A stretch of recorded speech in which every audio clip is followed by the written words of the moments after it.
The National Museum of African American History and Culture is among the newest of the Smithsonian's landmark institutions that dot the iconic National Mall in Washington, D.C.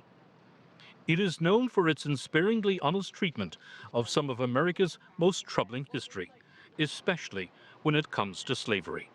It is now among the museums targeted by the Trump administration.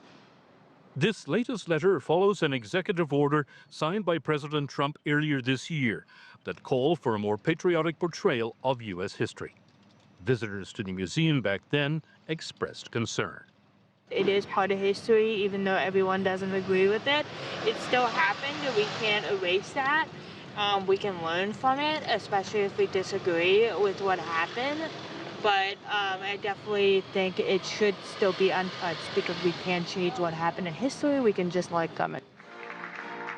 On Wednesday, Trump unveiled this year's recipients of the prestigious Kennedy Center Honors for Lifetime Achievement in the Performing Arts. It's an institution he has already overhauled. But honorees include film star Sylvester Stallone, whose action movies often featured American good guys saving the day. Sly is a pillar of the really American pop culture and a Hollywood superstar like few others, and one of the biggest names on the Hollywood Walk of Fame. In fact, the only one that's a bigger name on the Hollywood Walk of Fame, they say, is a guy named Donald Trump. I'm on the Hollywood Walk of Fame too, if you can believe that one. But he's amazing. He's really amazing, and he's actually a great actor. The Smithsonian Institution, while independent, receives over half of its funding from the U.S. federal government. The museums have been given 120 days to make the changes outlined in the latest letter. Trump wants less division in the portrayal of U.S. history, less focus on race, more on unity.